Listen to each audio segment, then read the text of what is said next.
quite happy with your Bitcoin, yeah? Yeah, very good. Eh?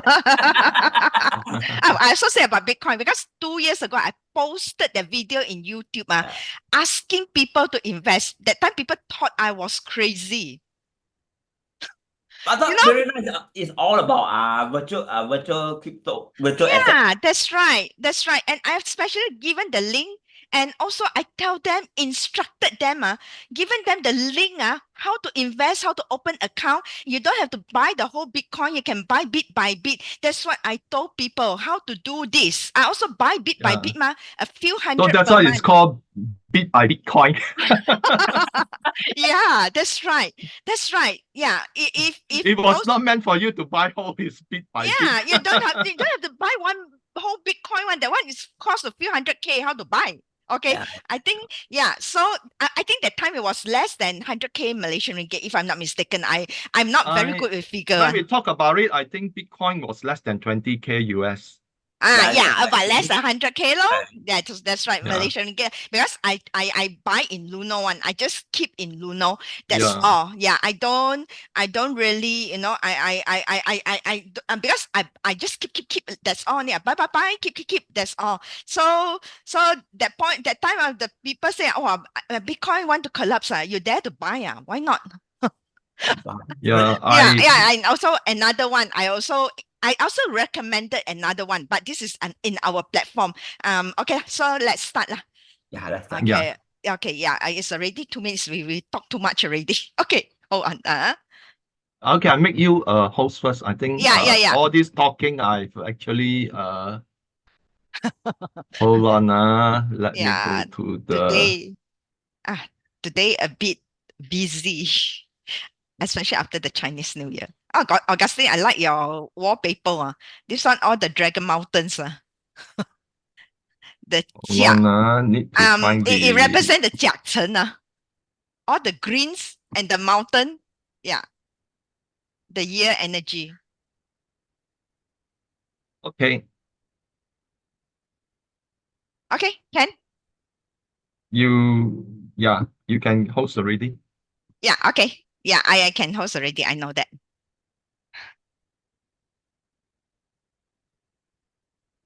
Okay, let's start.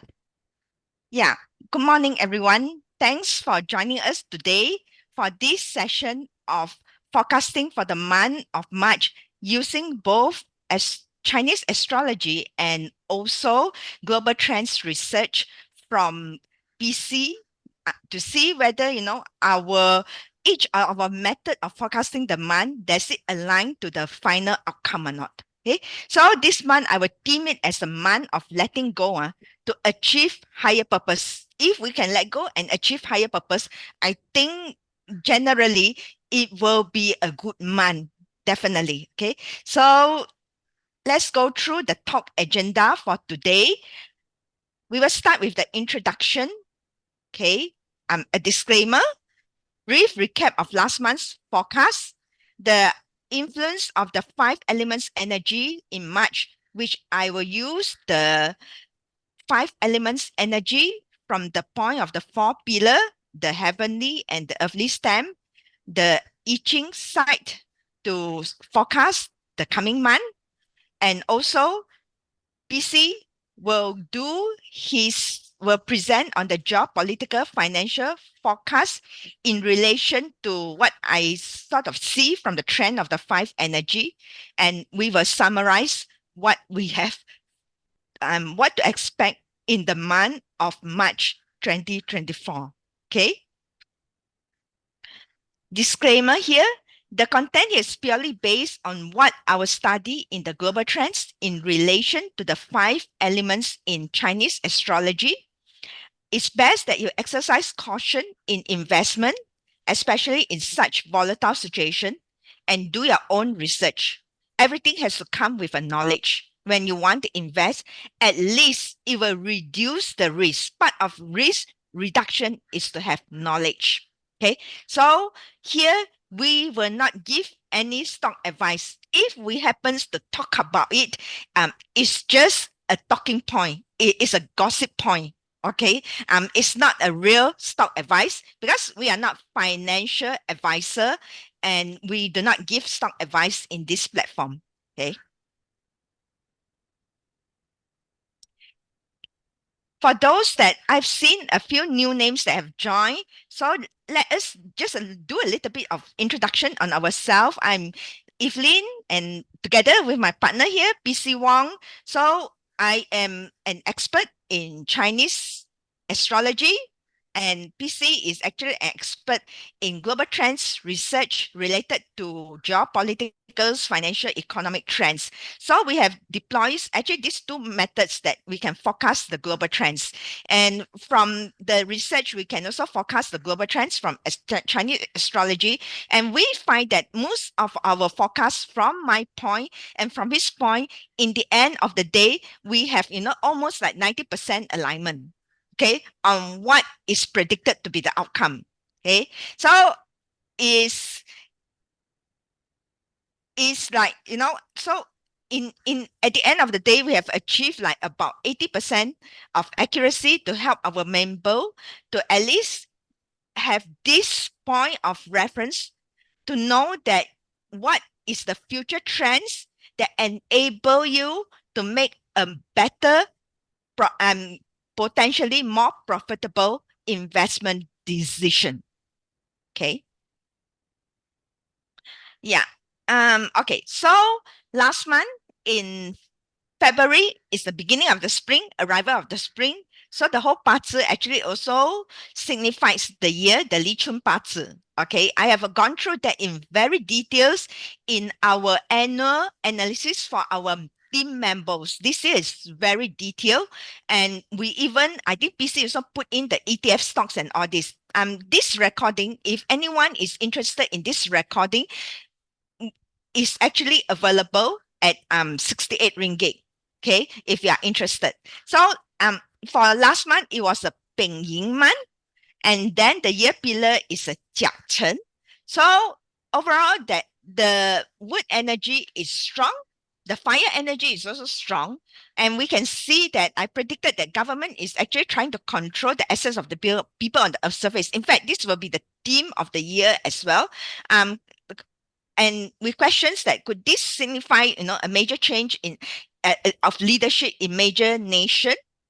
Okay, because the whole year, and definitely, I think there are a few nations that is undergoing election. And okay, the potential opportunity, the stock market, it says that will slow down, but actually is still holding up. And potential opportunities in precious metal, and countries are turning inwards to protect their own resources. Maybe they will have more rules and regulations to protect their own resources. And then it should be a community driven, because of the family hexagram, it should be a community driven grassroots movements globally. Okay, so we shall see that, what are the major headlines that signifies the month of February, where we also see, the Red Sea crisis itself, and then there are some of unrest also that is happening around the world.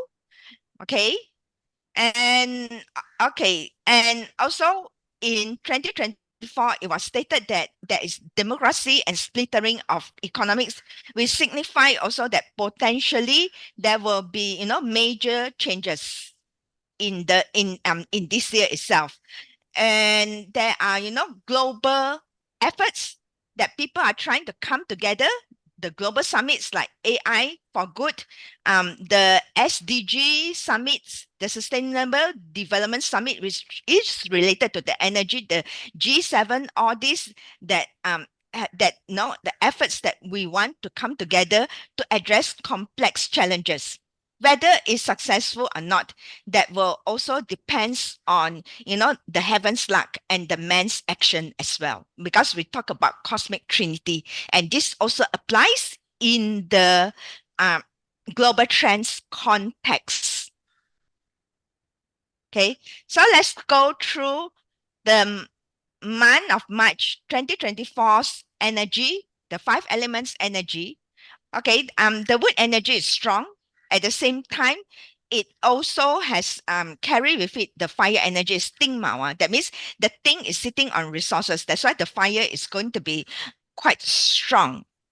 And fire also signifies resources. Okay, for this year, because this year our day masters is Earth, represented all of us, and there will be like logistic and transportation challenges and potential political or government betrayal for this month. And then fire related industries are actually we're already in fire nine in period nine, which is a fire period, will receive also attention in terms of energy and technology, which will also be the main theme for the year, okay, as we move on. Okay, in the month of 2024, the hexagram 41 decreasing. So what does decreasing mean? In here, it actually revolves around the concept of reduction or sacrifices for the sake of achieving a higher purpose. Okay, you can see that the mountain is sitting on the lake. The lake has water, and this one, the mountain here, is actually exhausting the lake water. Okay, it's controlling. That means that we will need to reduce consumption for the long-term ecological health and sustainability. So people will be more aware of sustainable energy. Okay, and promote equality by reducing access or poverty. That's what period 9, that people wants to achieve equality, but whether you can achieve or not is another thing. And embrace minimalism here. And technology innovation will be towards more efficient, smaller and less resource intensive devices and solution. Okay, and also reduce in division, fostering unity and compassion towards society harmony. This is what the Kwa says. Okay, so and then we also needs to go through the year evaluation of the hexagram abundance. Those who have bought our book, how many of you have bought our book? Can on 2024 global trends and astrology, can you put in the chat box if you have already read the book, the one that is available in soft copy only? Oh, okay, thanks, Mitra. Okay, and then how about the others? Okay, only two. Oh, you have. Oh, Romex, thanks for your support. You have bought the Astrology and Global Trends, the year 2024 forecast, right? Okay, good.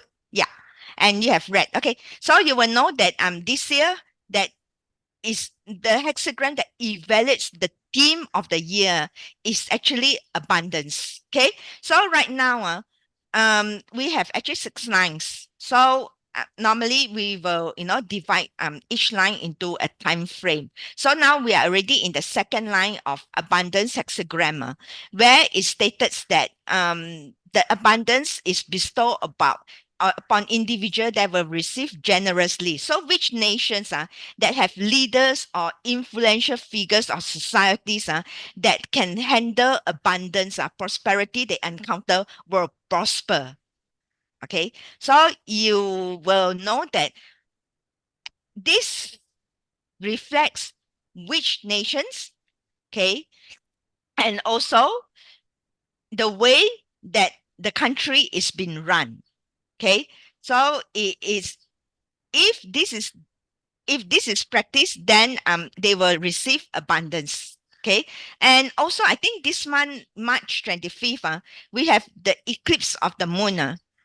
Eclipse of the moons will translate into the eclipse of the sun in the April forecast. I shall talk more about that in April forecast. April forecast is very interesting. Okay, make sure that you do not miss that. Okay, so the lunar eclipse is actually affecting most of the Western nation. Okay, so we shall see what will happen and in the effects of all these eclipse that in the Western nation. Okay, and I think that's it from my part. Anyone has any questions, you can drop in the chat box. So we will go over to you, PC, to talk about your portion, whether what you have studied or the research aligned to what I have, what does the Chinese astrology energy pointed towards for the month of March 2024? Yeah, Evelyn, I think just now you mentioned about people going for smaller. I think that is actually now the trend in terms of nuclear energy, because studies are now being conducted how to miniaturize the nuclear reactor, and also how the developing of SMRs, called small modular reactors, that is going to power certain cities or certain industrial areas instead of a very large nuclear power plant. And there is also the development of the miniaturized nuclear energy for transportation, starting with land transport, obviously, such as trucks, and to the extent that is also being tested on cargo ships right now. Okay. So there's a lot of things that are going on in miniaturizing. And in terms of resources development, there is right now, especially in China, yeah, there's a lot more integration of AI and equipment to do the more risky works, such as tunneling in the underground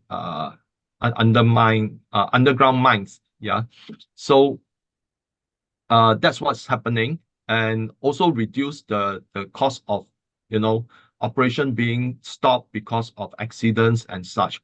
So this is being done in a lot of underground mines in China, and in other areas, even in Europe, they are developing machines that can actually be remotely controlled to do mining operations as well, such as one company that's very major in mining equipment is actually Sandvik. Yeah, so going back to February, where we got right now, I think February we hit most of the nails in the scoreboard. Yeah, there were nothing that we predicted that has a very diverse or very different, because some of it we mentioned that it will take some months to materialize.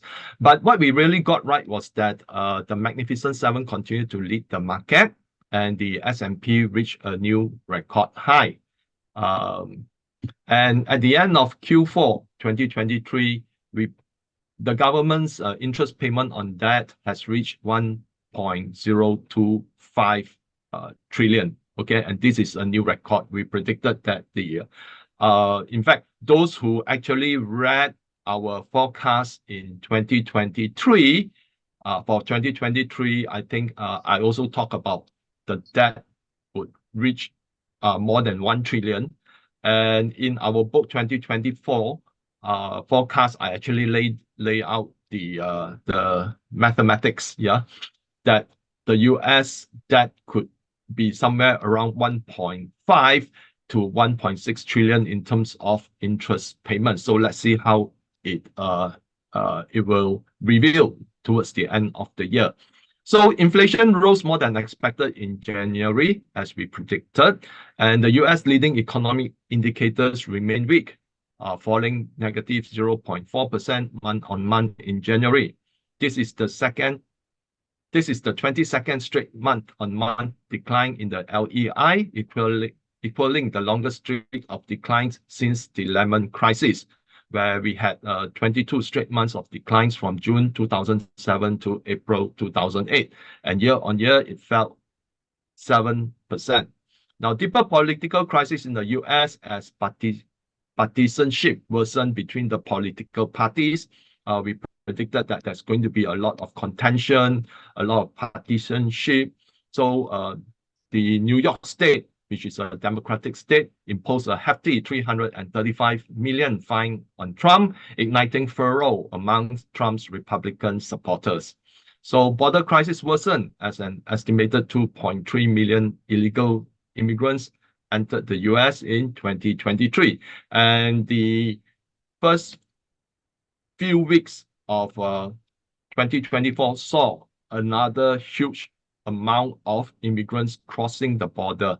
So left unchecked, I think this will create a lot of society issues in the US in the coming years.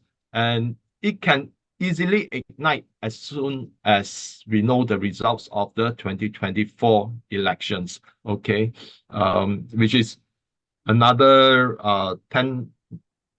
less than 10 months from now. So in Europe, the UK and Germany are officially in a recession, and we have forecasted that recession is just a matter of time after the PMIs showed no signs of improvement. So we highlighted that the ECB will undermine business confidence in Europe, and you can see that the Euro area business climate indicator has been in a downtrend and has been in negative for 7 consecutive months. Then we also predicted that the farmers' demonstration will spread across Europe. And here we have a report in February that there are now 10 countries joining forces to protest agricultural policies by the EU. So we also forecasted that EU will continue to antagonize China. Okay, now recent report is that they are going to probe the train subsidy. Okay, actually all this is everyone gives subsidies. Okay, in some ways or another. For example, Tesla, why Tesla made a lot of money was because they received carbon credits from the government. Okay, so that is how they convert the carbon credits into money. So, and it's not so much as China dumping the goods at a very cheap rate, okay, but it's more like China manufacturing has gone high tech, and a lot of the manufacturing right now is undertaken by robots, okay, or our robotics equipment and so on.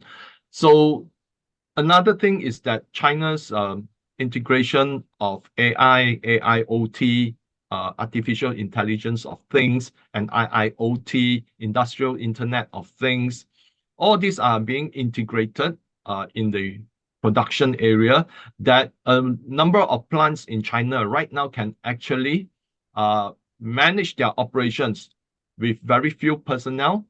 And on top of that, they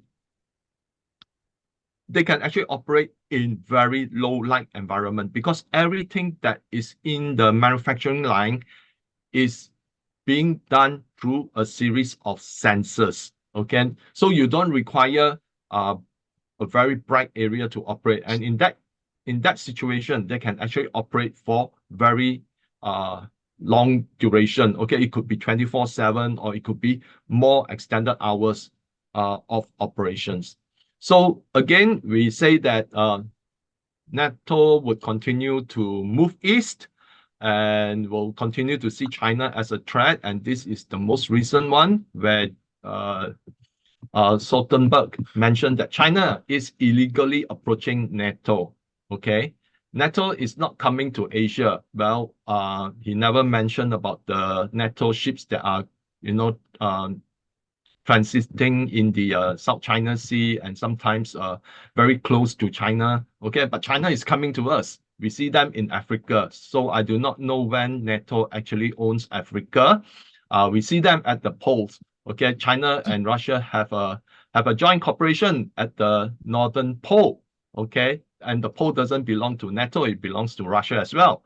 Okay, and we see them trying to seize critical infrastructure.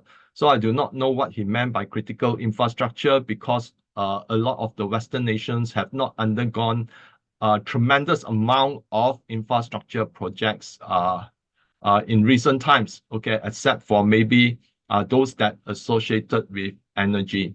So, and if let's say it's associated with energy, then they should also question what happened to the Nord Stream, okay? But that is the disaster, okay, the damage and the destruction of a critical infrastructure, but NATO has been very quiet about it. So you can see, how they are facing the China threat, because ultimately, it is a means to an end, okay, where getting China to start a war is the primary objective. And China, of course, knows this, and China is not going to fire the first shot. Now, the main reason is what they did to the Russian, they want to do to the Chinese. Now, as soon as the Russia-Ukraine war broke out, you can see they seized a lot of Russian assets. So this is the intention as well, to get China to fire the first shot so that they can seize all the Chinese assets. And that is why over the recent years, you can see major Chinese SOEs, they have been gradually withdrawing from the West, especially, like CNOOC, which is one of China's largest petroleum company, has sold its assets, overseas assets in unfriendly countries. And also you can see that Chinese banks that were once very active in the London's bullion market, the LBMA, they have not been actively participating in the price setting for many, many months already, and they are slowly, withdrawing, because they know what is going to happen if a war starts, And the EU has just started to sanction China and India for their dealings with Russia, which is a recent headline. So all this is done because they are losing control, The more the West lose control, the more they act like a loose cannon, A lot of pragmatism, diplomacy is all thrown down the drain. And when a country becomes desperate, then the world becomes more endangered in some ways. So in terms of China, Chinese consumption rose in February as we predicted. Domestic tourists have spent 632 billion, up 47.3% year on year during the Chinese New Year holiday. And the national box office during the holiday hit a record high of 8.02 billion. And instant retail sales via e-commerce platforms monitored by the ministry climbed 32.2% year on year. So despite all this, you can see that there's a lot of mainstream media saying that China is collapsing. China has a lot of problems with its economy and such. So I think if you want to have a balanced view, you can continue reading the Financial Times, the mainstream, which are more on China bad story, and then you balance it with those from Xinhua. Xinhua.net actually, whatever economic report they put forward, it will be with data, And another thing is that most of the Chinese press, if you read something that is really very bad, but there's no counter argument from the Chinese press, that means that most likely what is bad could be something bad. So the Chinese newspaper would rather not report something bad, try to avoid reporting something bad, or just keep quiet about it. So that's why you need some balanced view. For example, the real estate, the Western media were first telling how bad it could be, but then you see a very muted response from the Chinese press. And but then when everything starts to happen, then you see that the Chinese press will actually report how bad it is. But while it's being predicted or being forecasted, the Chinese press would sometimes tone it down. So that's why you need to have some balanced view. So China tech and heavy industry continue to power ahead. Automobiles export jumped 47.4% year on year to 443,000 vehicles in January. And meanwhile, BYD is reported to be building a new plant in Mexico.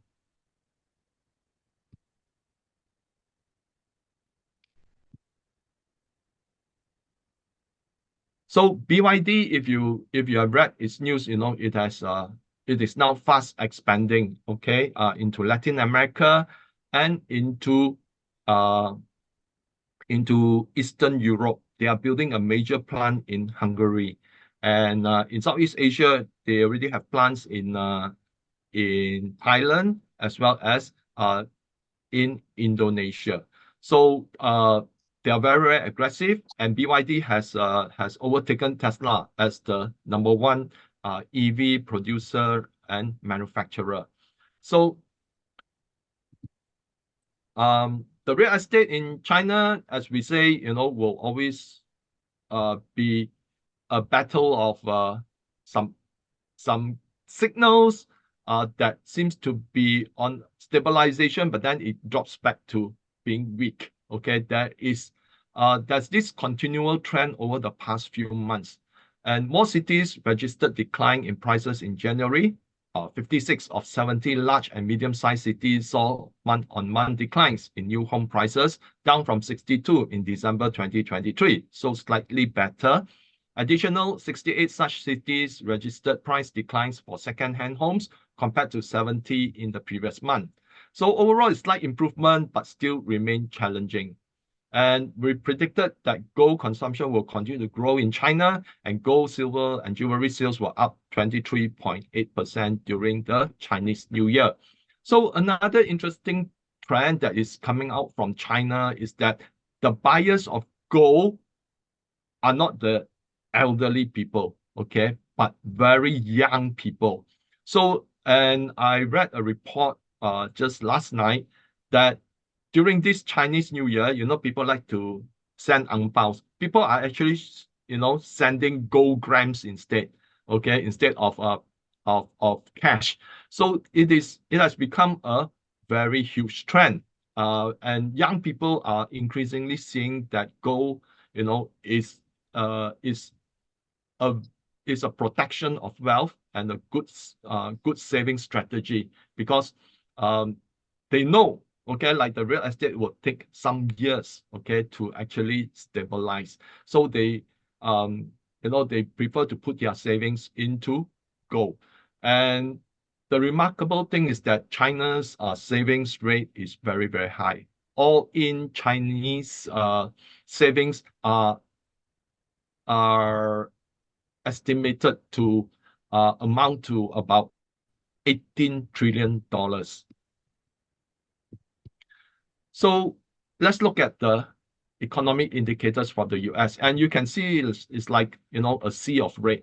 Okay, CPI was up 0.3% month-on-month in January. Year-on-year, it grew 3.1%, down from 3.4% in December, but overall, it was higher than forecasted by economists in the US. Core CPI was up 0.4% month-on-month in January, and year-on-year, it grew 3.9%, down from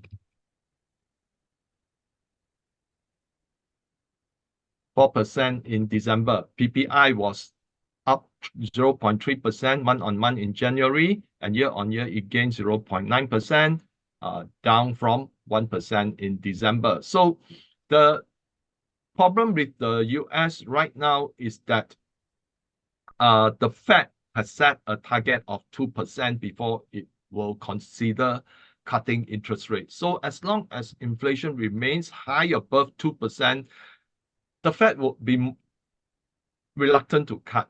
Okay, so that is the challenge right now. But the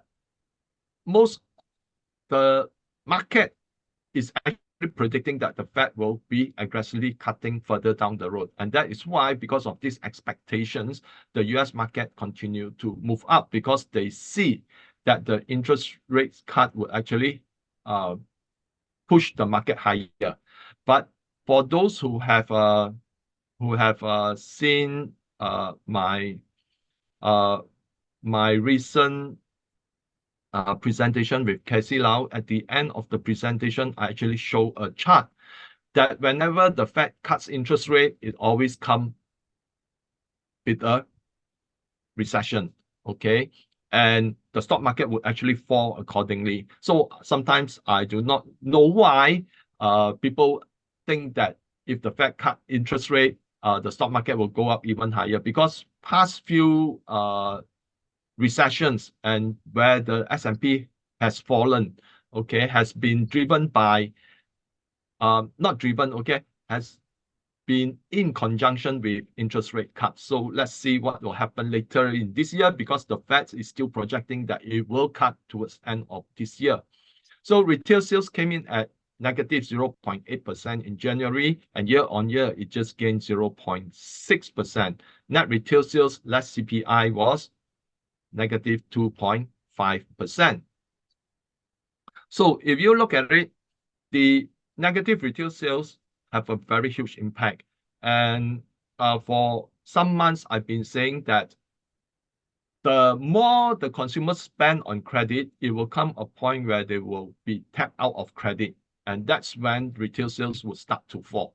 So where the US economy is more than, I think about close to 70%, between 65 to 70% is reliant on consumption, then a negative 0.8% retail sales can spell disaster. If let's say the trend continues forward on a downtrend, so that means that Q1 GDP could be hovering very close to zero or negative. So industrial production fell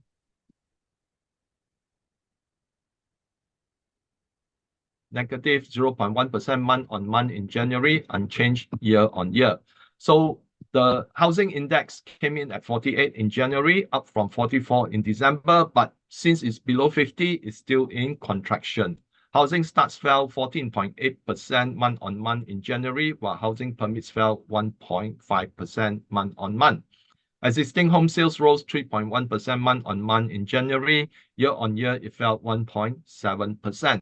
So what happened is that because of the US housing price, median house price have actually fallen. So that could be some takers, okay, to buy new homes.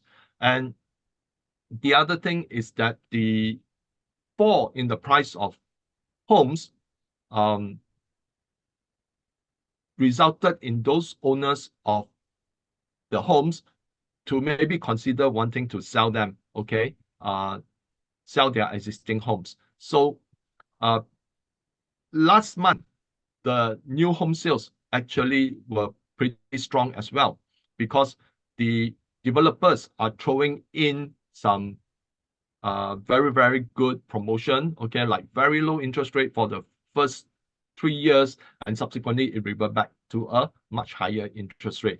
So where the existing homeowners are concerned, if they see the drop in the price of their homes, then naturally, if they want to sell at a profit, then they would actually sell it before it drops further.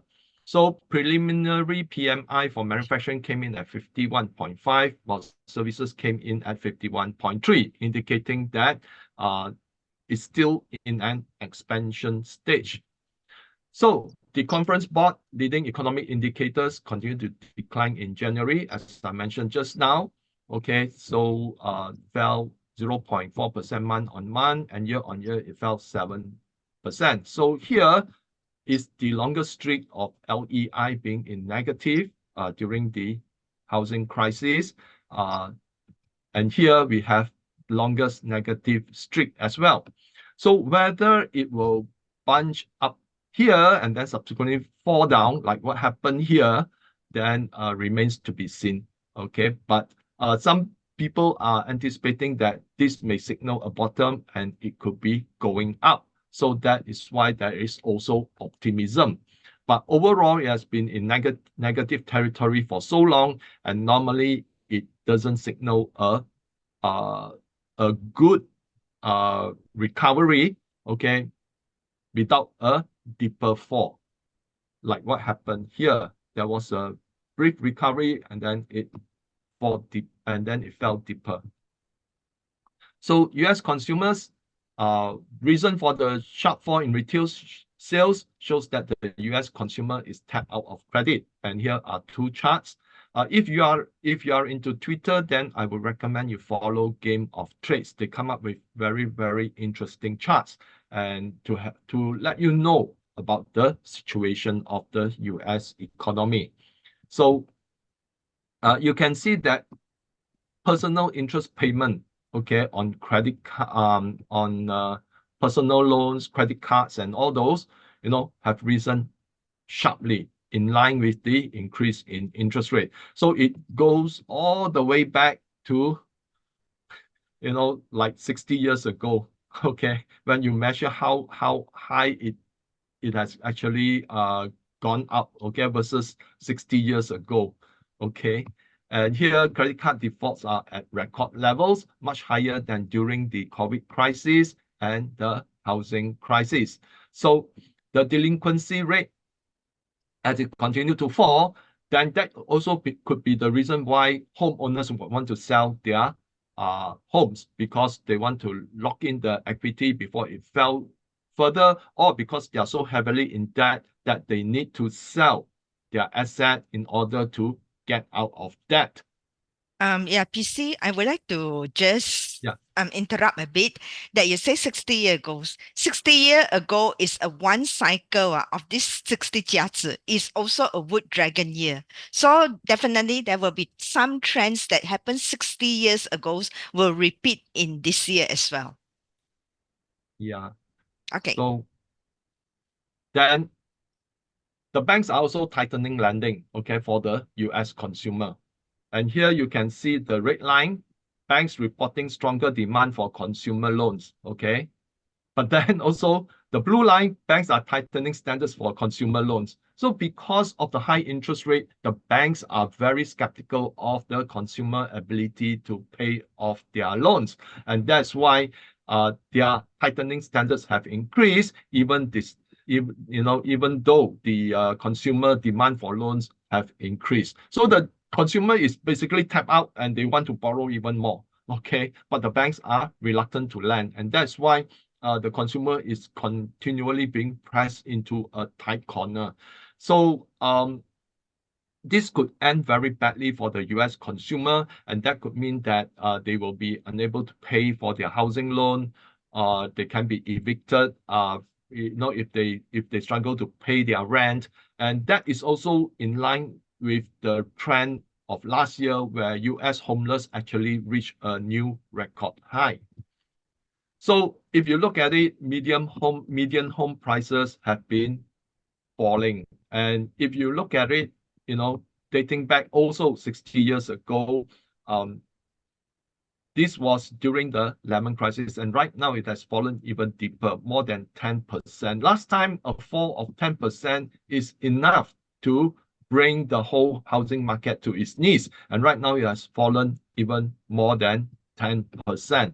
So this is the sharper fall than the housing crisis that preceded the global financial crisis. Now, this could impact the home equity for the US consumer. If, let's say, it continues to dip lower, then there could be more US consumer would be under pressure, because previously a lot of them borrowed loans that is against the value of their homes. If, let's say, the home value starts to drop, then that means that the interest that they pay would be very high, whereas the home equity itself doesn't carry such high a value. So it's like, what happened in the CRE is now gradually moving into the consumer housing sector. So recently, there's a lot of news that focus on the CRE, and it's back on the spotlight because of some developments, and I'll share this afterwards. So the chart by the IMF shows the unfolding disaster in the US CRE market. Now, this is during 2022 to 2023. Okay, so you can see that the prices have fallen, okay, very steeply, okay, as compared to the, let's see whether we can find the,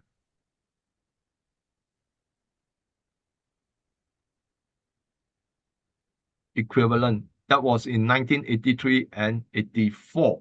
Okay, so right now, the prices has started to fall. Okay, according to the MBA, 929 billion of 4.7 trillion outstanding commercial mortgages held by lenders and investors will come due this year.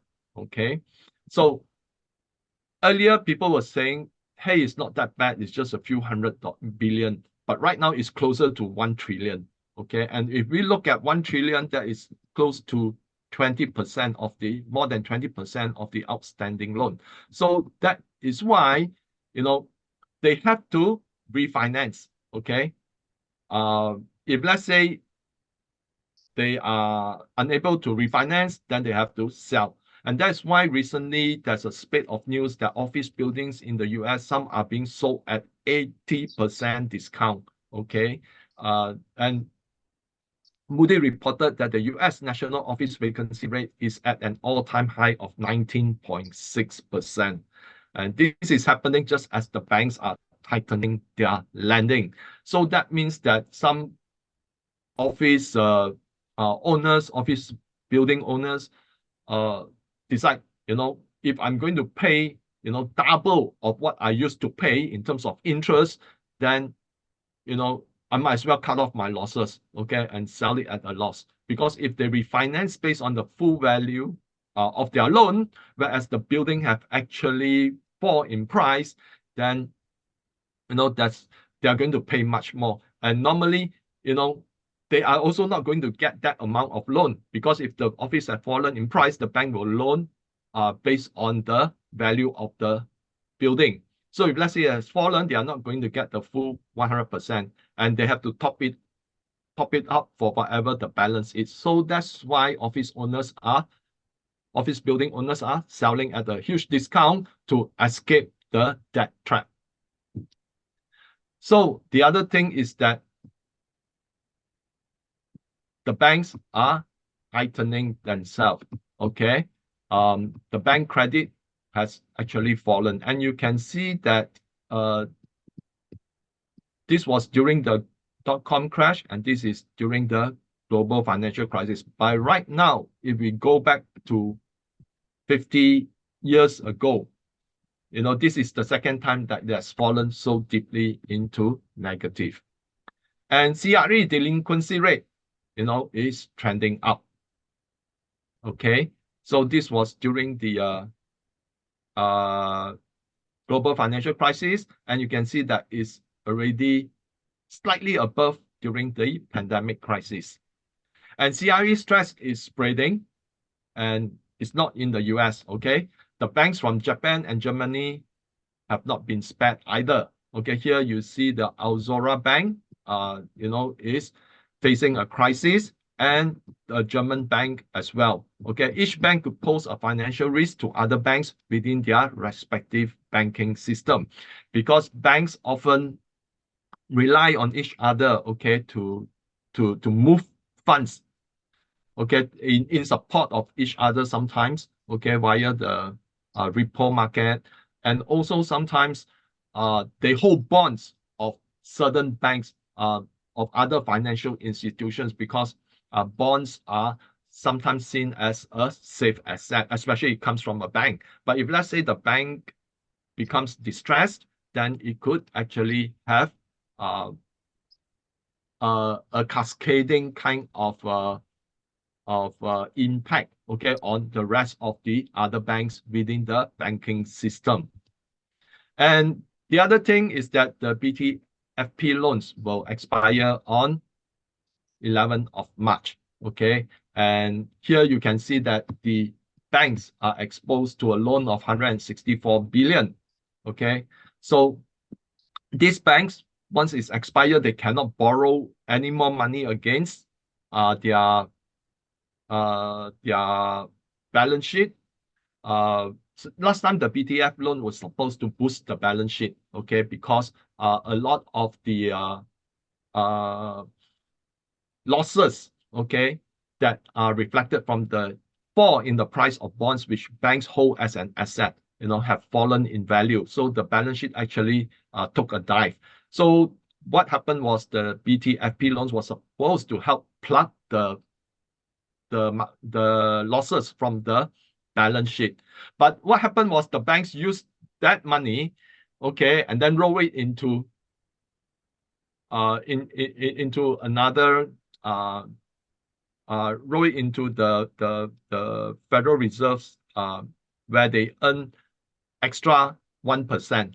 So that's why the banks borrow a lot, okay, to make that 1%. So it may look little, that additional 1% gain, but then if let's say it is 164 billion, that is easily 1.64 billion among a lot of banks, and that could be many tens of millions earned. So the Fed noticed this, then effectively they actually raised the interest, okay, on the BTFP loans. And therefore, you can see that the borrowing actually start to stagnant. Okay, previously, you see a rise here. So March 11, it will expire. Okay, and then what happened next would be, how are they going to pay? Okay, making that few million may not be able to pay for those billions that are being borrowed.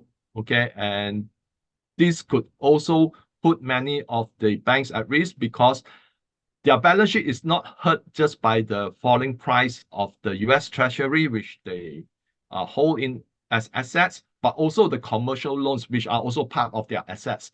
So when the CRE market is in disorder and a lot of the properties are sold at a huge discount, then their losses from the loans have also increased dramatically because the value of the loans dropped. So if the Fed decides to hold on to their earlier remark that it will allow to expire, then we could see something break in the US market. So what will happen in March? Now, strong indication of a CRE come credit crisis. Consumer default will be on the rise, putting more pressure on the banks. Fed is adamant to allow BTFP loans to expire, and this could put several regional banks at risk. Yellen herself had indicated that some mergers may be necessary. So this is pointing to a situation where they might not rescue, okay, because even the Treasury Secretary herself said, okay, that they will allow mergers. So that's why I think if a banking crisis does occur, then the Treasury Department and Fed will act in unison to stabilize the market. And that would include forcing mergers. And that has happened in the past, okay, like in the Lehman crisis, some huge banks were forced, okay, to buy up those other financial institutions which are in distress. So this may look like a repeat scenario. And I do worry because sometimes the Fed may think that they have everything under control, but actually it's not. Because if, let's say, the consumer, there's a lot of default from the consumer side, then it will actually, cause another second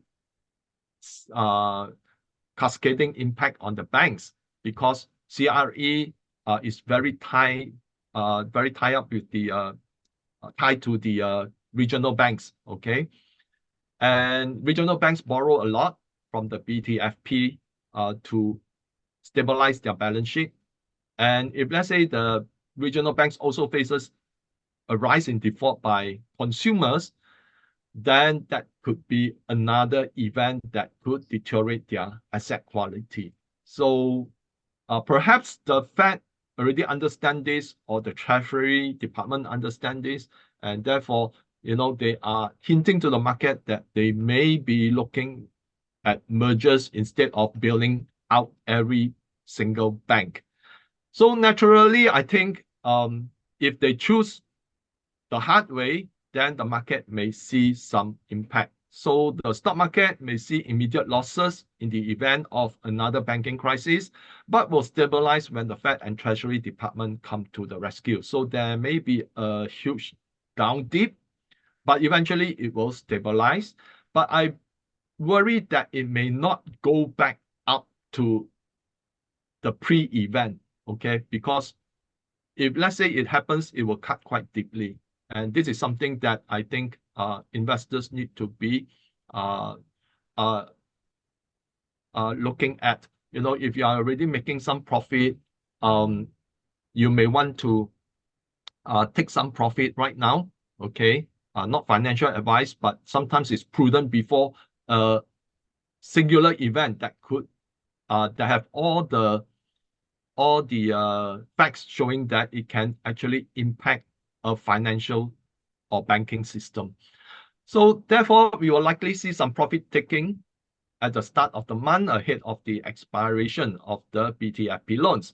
Now, recent selling by Jeff Bezos, he sold actually $8 billion of Amazon shares, and Bill and Melinda Gates Foundation sold most of the stocks that they hold. Okay, there is a name list of dozens of stocks. I think they sold everything except a few. Okay, and Jamie Dimon recently sold $150 million of stocks. Mark Zuckerberg also sold Meta to the tune of several hundred million.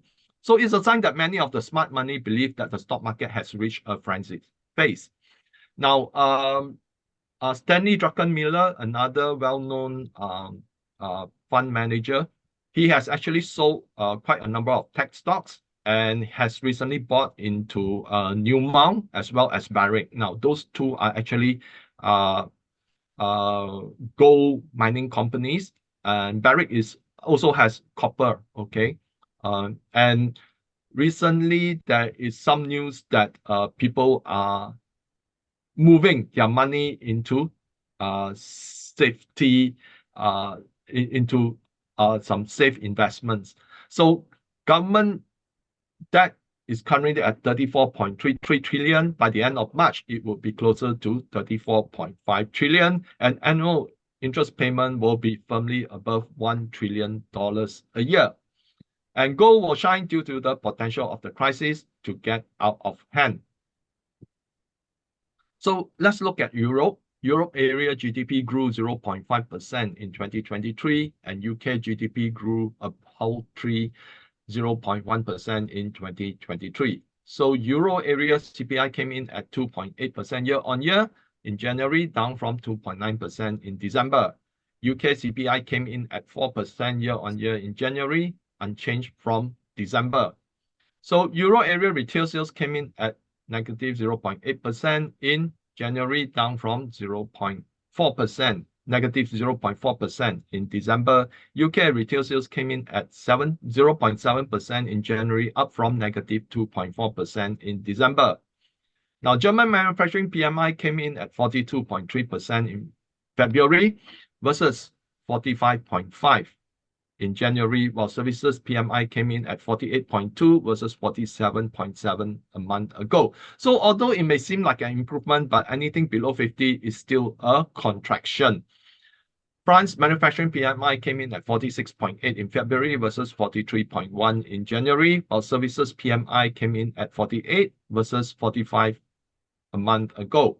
UK manufacturing PMI came in at 47.1 in February versus 47 in January, while services PMI came in at 53.4, unchanged from a month ago. Now, currently, both UK and Germany are officially in a recession.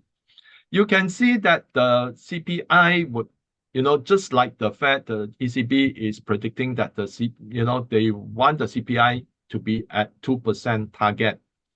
And at the rate that the EU and UK economy is going, I don't think they will reach 2% because recent data suggests that the cost of freight to Europe has actually shot up very, very high.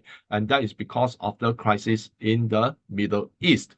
And just now, Evelyn mentioned about the troubling trends, okay, or challenges in logistics. And this is unfolding, okay, in real time. So if we look at it, Germany has been the engine of growth for the Euro area and will continue its inevitable decline as it loses its competitive advantage. Now, this will affect the greater part of the Euro area.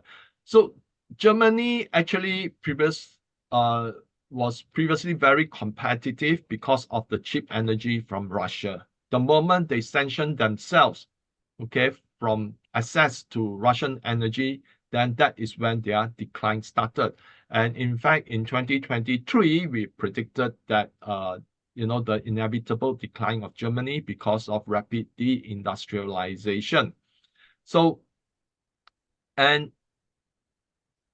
Germany is still the largest economy in Europe. So if let's say it starts to decline, then it will reverberate across the entire continent. And continued farmer protests across Euro area will undermine productivity and logistics, pushing inflation higher and hurting the economy in the process. So why logistics also face a challenge that is outside the influence of the crisis in the Middle East, because it has nothing to do with shipping. What happened was the farmers are using their tractors to block all arterial highways that are important for transportation and movement of goods. So when they block up huge section of the highway, the goods cannot be transported, and that will cause the price of goods to rise. And because the farmers themselves are not using the tractors to farm the land and improve productivity, therefore food production will also fall and productivity would fall as well. And that means higher food prices. So that is why as I mentioned in my previous books, the EU's fascination, okay, with meeting ESG guidelines have pushed them over to the brink of craziness, because they are demanding that farmers reduce their cows, farmers reduce the use of fertilizers and such. So that's why the farmers are protesting, okay? And in the end, they wind up shooting themselves in the foot. So consumption will continue to decline in Europe, and manufacturing PMI will stay in contraction. The UK will be no better, as it lags in many sectors when compared to the EU countries, okay? Recent report showed that the UK even have slower broadband than the EU countries, because it doesn't have that capacity to move into 5G. So all in all, the politicians are sleepwalking their respective countries into a depression, and that's the worst case scenario, okay? Not really the worst case scenario, because the worst case scenario could be a hyperinflationary depression where, economy is in depression, but price of goods are still high. And this is something that some economists have predicted, okay, that because of all the money printing, and their only solution that when the economy becomes weak was to print more money, then it will eventually result in a hyperinflationary depression. So expect to see more political rallies against the ruling governments. So I think Evelyn talked about people working together, sometimes it's not only through official summit and so forth, but, in the farmers' protest, you can see 10 countries of farmers all working together, okay, to drive home a point. Okay, so that means that collaboration could be in the form of governments, could also be in the form of people that are not in so-called in agreement with the governments.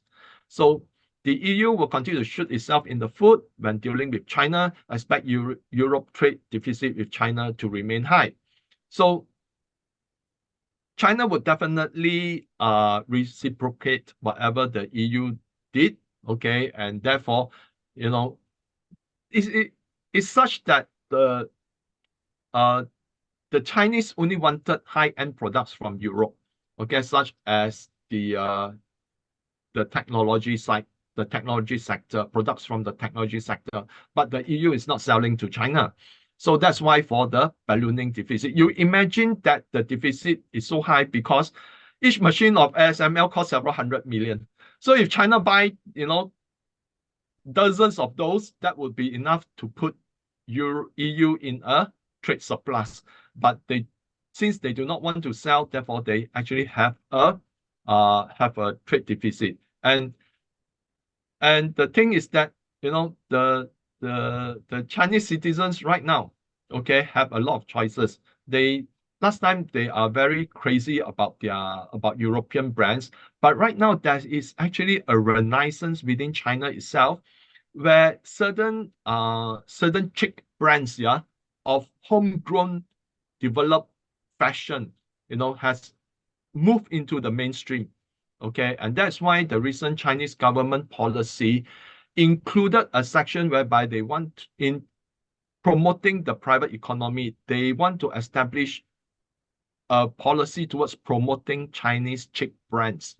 And where wines are concerned, okay, there are several famous French winery that actually went into Yunnan, and they discovered that the soil is actually similar to France. And right now they are also cultivating vineyards in China. And some of the Yunnan red wines have actually won international accolades. So, you know, there is so many things that the Chinese economy can produce, that they only want high-end products, okay, and not so much as luxury anymore, because I think eventually people want to have the kind of something that is more affordable given the situation. But what the big companies want is actually high-tech products, which Europe doesn't want to sell. So that is why I see the EU will continue to make a lot of policy errors. So if you look at China, there were not much economic indicator because China is off for the Chinese New Year, but the CPI was up 0.3% year on year in January, and up from negative 0.3% in December. Core CPI came in at 0.4% year on year in January, down from 0.6% in December. So PPI came in at negative 2.5% year on year in January, and up from negative 2.7% in December. Now, a lot of people look at this year on year decline, okay, and then they start to say that, you know, China is in a deflation, is in a severe deflation. Actually, for those who haven't read what I wrote, please go to my Facebook page where I debunk the notion that China is in a deflation. Now, deflation only people like to associate that low inflation or falling inflation means a collapse in consumer demand. Okay.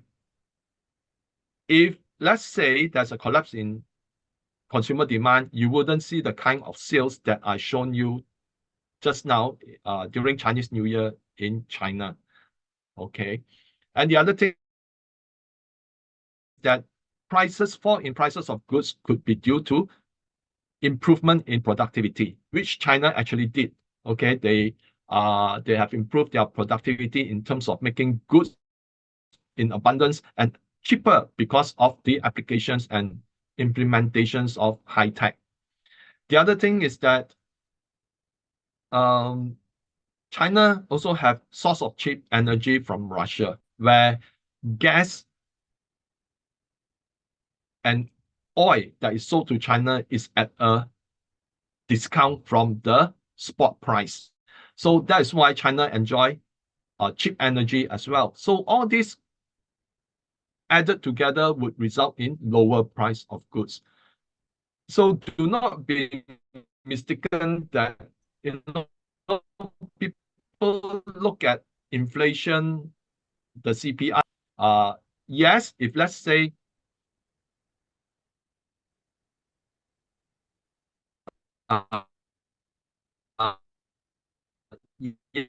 yes, if let's say it is very, for example, collapse in retail sales, okay, collapse in real estate is not something that happened by accident, okay. The collapse in real estate is engineered by the Chinese government because they want to reduce the reliance on speculation to boost the economy, which means they do not want to follow the steps of the US, where every asset is financialized, okay? as a form of GDP. But for China, the GDP must come from the production of goods. So that is why, some of the members that have seen a chart which I've shown that there is a fall in the real estate, but then there's a sharp rise in terms of manufacturing. And this is telling you that the Chinese government engineered the fall in the not really fall, but reduce greatly the reliance of real estate as an economy, as a measure of GDP in the economy by boosting the investment in heavy machinery, in high-tech machinery, so that the economy becomes more reliant manufacturer of tremendous amount of goods, then that is a productive economy. If let's say the economy relies on the financialization of assets, but does not have the manufacturing base, what happens is that it has to import a lot more than it produces. And that in effect causes a trade deficit. So that is why, all countries that are actually increasing, including China. Okay, so China's debt has increased, but at a smaller percentage rise than the US. But the thing that differentiates China and the US is that the US have both a budget deficit and a trade deficit. But China has a budget deficit, okay, but then it has a very huge trade surplus. So that's why China will actually continue to boost its economy through deficit spending, just a few percentage of its GDP, and with the hope that it will actually result in greater manufacturing capacity. So in terms of financial news, this is a very interesting news from the People's Bank of China. It has signed a bilateral currency swap agreement with more than 40 foreign central banks or monetary authorities. And at present, 31 bilateral currency swap agreements are in force. So this is an ongoing de-dollarization process. Now, China still would require some US treasuries. That's why China, for the past 2 months, have bought some US treasuries, okay, after the meeting with Biden. I think it's just a PR thing, or just because Yellen has gone to China a few times, so maybe out of telling the US, okay, we'll buy some, okay. So they actually increased by several tens of billions of dollars of US treasury. But China is also aggressively pursuing a de-dollarization process. So because China trade with the US, it still need to have to hold US dollars. And unlike Russia has actually no trade with the US. So as long as there's trade between China and US, China Bank PBOC will still actually buy US treasuries. But they are aggressively pursuing the dollarization process because that's like is the trade value with all the other countries that trade outside the US dollar would be very, very huge. So that will actually minimize the risk of holding US treasuries. So China outstanding balance of small and micro loans reached 29.47 trillion at the end of 2023, up 23.5% from the end of 2022. So you can see that they are encouraging small and micro loans, and these loans are normally going to the rural area because China now is undergoing a rural revitalization project. Now that project is important because if let's say the rural area is developed, then there'll be less migration to the big cities. The lesser the migration to the big cities, then that will reduce the pressure, inflationary pressure in the big cities. And it is because of the high cost of living in the big cities that a lot of people are discouraged from having family.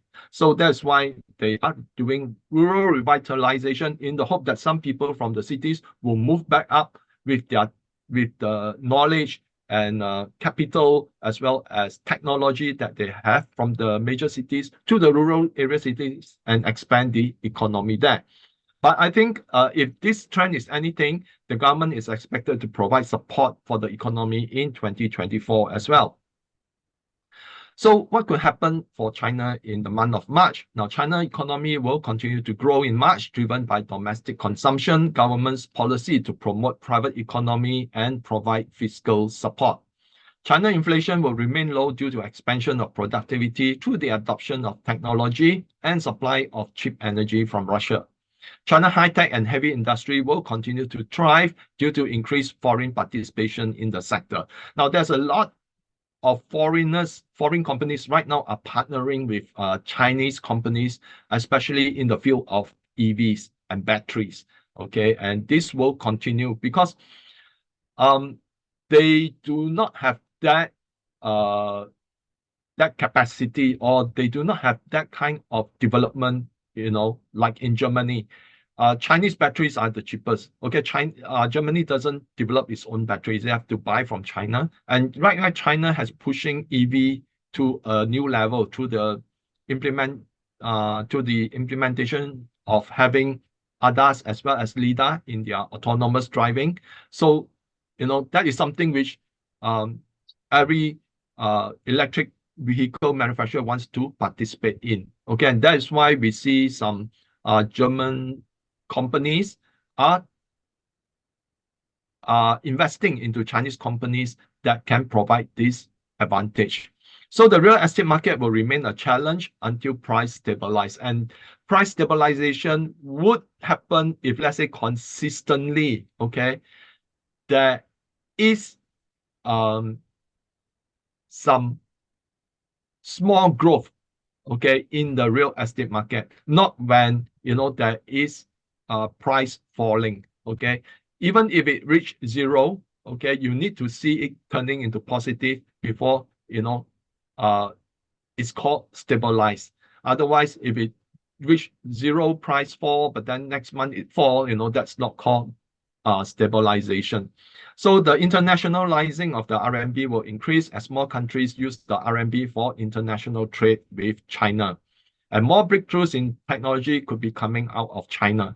Now, simply because China invests a lot in R&D, and China right now has, ranks number one according to the report, okay, the World Intellectual Property Organization, where China actually leads in terms of amount of patents that is registered. Now, gold purchases by Chinese citizens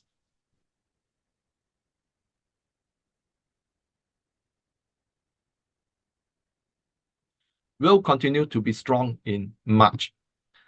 And last month, when we talk about February, and and also Evelyn just now mentioned, technology will continue to thrive. Yes, here are some recent technologies that have occurred, okay, in the last few weeks.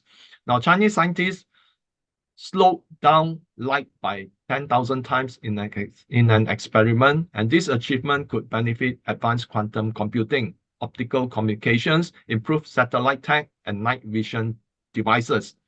So that's why, in the ranking, for those who bought our book, Unlock Your Wealth Potential, there is actually a ranking by the ASPI on technology where China actually have an advantage. And one of those listed is actually in quantum computing. So with this new breakthrough, okay, then, China will actually move forward much faster in terms of quantum computing. And quantum computing will reach a stage whereby it will help improve the overall economy better, because the computing power will greatly improve and it will help, in things like doing analysis, whether it's material analysis or in biochemical analysis, and into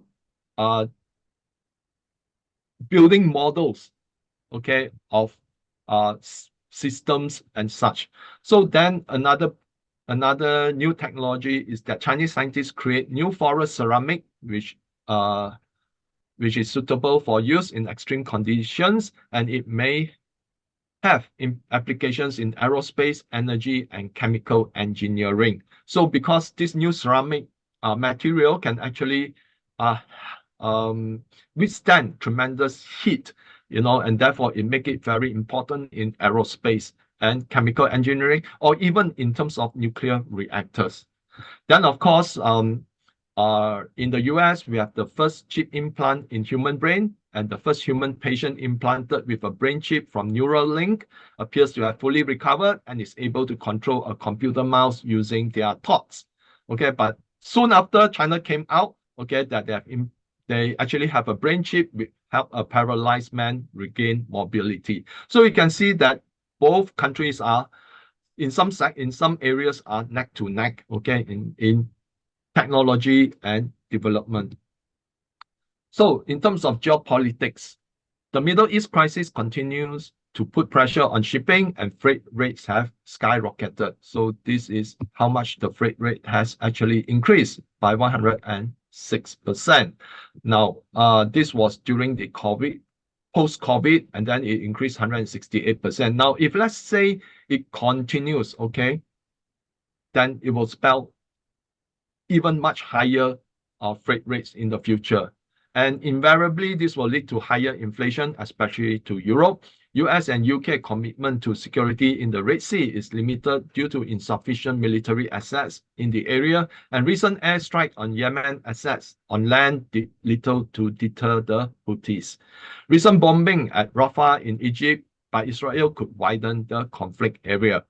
Heightened conflict between Israel and Lebanon could lead to a war between the two countries. So if let's say it expanded beyond the scope, then it will increase the tension and the conflict area in the region. So US has, in other areas, US has stationed special forces in Cayman Island, which is just 3 kilometers from the mainland. Looks like a move to bait China into a war with Taiwan, and China has sent its Coast Guard on patrol around the island after 2 Chinese nationals were killed or are in a incident, okay, with the Taiwan Coast Guard. So there'll be many more provocations to bait China into a war because, like I say, the whole intention is to force China to make the first move to seize Chinese assets. So meanwhile, Russia claimed that it has captured Avdiivka after Ukraine withdrew from the city. And Transnistria was reported to be considering a referendum to join the Russian Federation. If this happens, it could heighten tension in the region, especially Transnistria is next to Moldova. So Russia will likely push towards Odessa and link with Transnistria. So NATO has given the green light for Ukraine to attack Russian cities as soon as the F-16s become available, and this will raise the stakes as Russia has threatened that any involvement of attack from NATO bases will be seen as an act of war and Russia will retaliate accordingly. And BRICS will have a meeting on 27 February, and the outcome should surprise the market. And just this morning, I have a alert, okay, which I sent out. Was it? Yeah, early this morning, I think I sent it out. Okay, now Russia is proposing a digitized settlement of trade balances. So how that will be settled, okay, is going to be discussed. And just to go back about a year plus ago, Russia actually came out with a digital gold token created by Sberbank, which is Russia's largest bank, if I'm not wrong. So now, imagining the outcome, if let's say it's a digital settlement, it could be a digital renminbi, okay, backed by digital gold, okay, and that is how the trade settlement can be done. Now, if at any point in time, a country can use the digital gold to get the physical gold from the Shanghai Gold Exchange to be shipped to the respective countries. Now, This is just my speculation. I could be wrong, okay, but it's very interesting because for the first time they say that they are looking at a digital settlement, okay? So let's see how it develops. And what happened will be all these tensions would eventually fuel the flight to safe assets such as gold. And if let's say it involves the Middle East, then definitely, oil price would be very strong. So if we talk about energy and such, so I want to share, that Buffett's recent warning of the inevitable surge in energy prices. Now, this is what he said. When the dust settles, America's power needs and the consequent capital expenditure will be staggering. So his warning coincides with Steve and Angelo's warning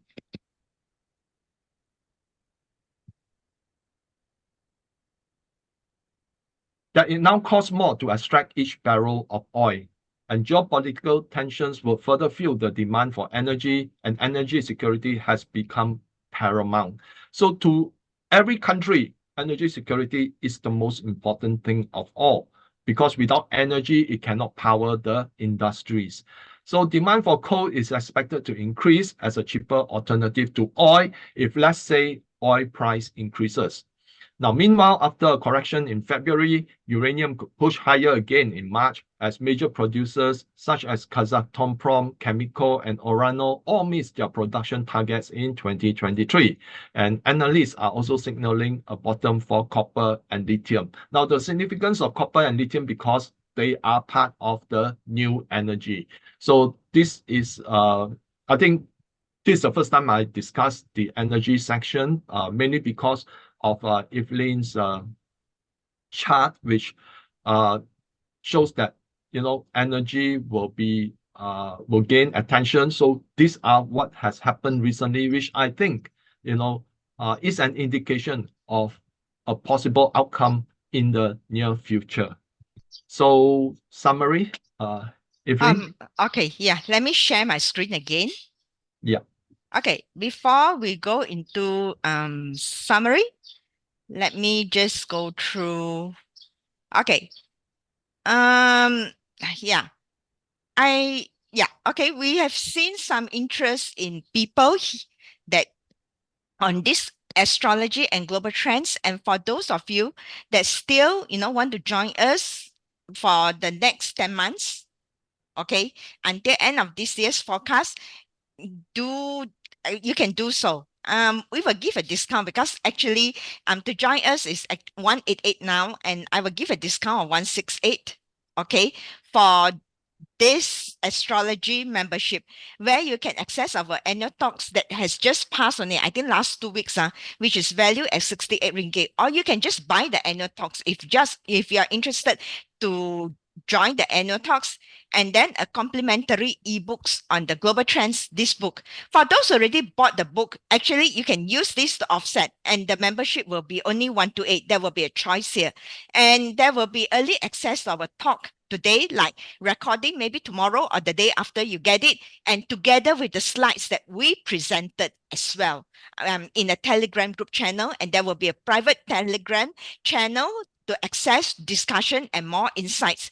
And I also provide monthly date to enhance our investment intuition, which is worth 180 annually. If you are really interested to join us and you like what you have seen here so far, please do so. And here, actually, I will put in the link where you can do so. Okay. That's 3 choices that you can check. And if you already bought the book as well, you join us at 128, which is very worth it. And you can also get access to the annual talks. We will not release the annual talks until I think 3 months later to the public. Probably early April. Early April because or we May. had, Yeah. Yeah. Okay, so this is what you will this one you will look you will need to look into this aspect, which will help you to get more data point and knowledge that helps you in your investment point. Okay, so this is the thing, and then let's summarize. Evelyn, I want to add. Now okay. the annual forecast that Evelyn mentioned just now, for my part, I actually deviated from talking about geopolitics and such. What makes it interesting was that the entire my section is talk about ETFs, which ETFs are in play for the in order to have the best outcome for based on the trends. So the most of my section is actually focused on ETFs. What ETFs for which kind of sector that you can consider your investment in. So some of it we covered, and just as soon as we covered, there's a strong buying, in China, and then some of the ETFs have shown some positive trend and gains from there, just only a few weeks ago. Yeah.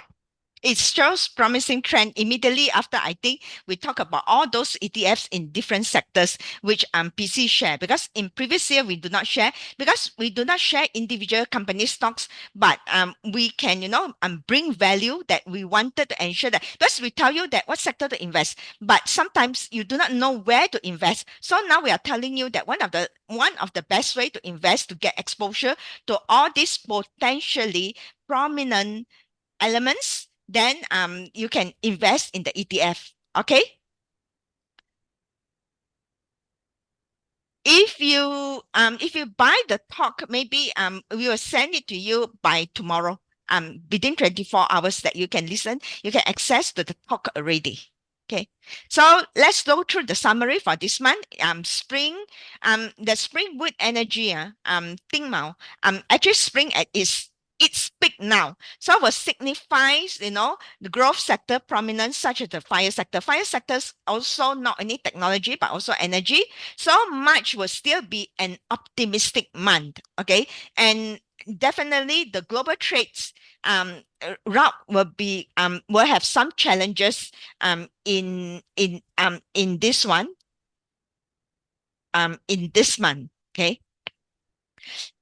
So anyone has questions can feel welcome. Please do feel free to drop us questions. I saw a few questions from Neon and from Augustine. We will answer them. Okay, maybe PC, you will do your summary for the geopolitical global trends research part. Yeah. Okay. Yeah. As I mentioned, CRE crisis to worsen, and a credit event may occur in March due to the expiry of the BTFP loans. Now we could see the Fed and Treasury Department coming together to resolve the crisis, but it may result in forcing mergers. So geopolitical tension across the globe is unlikely to resolve anytime soon, but parties are expected to be working to resolve some of them via the UN, especially in the Middle East. Now, energy and energy-related minerals could thrive in March because of the analysts indicating that the bottom is in for copper and lithium, and also because of the gradual push towards securing energy related assets. So precious metal could see an uplift due to huge buying in Asia. So back to you, Evelyn.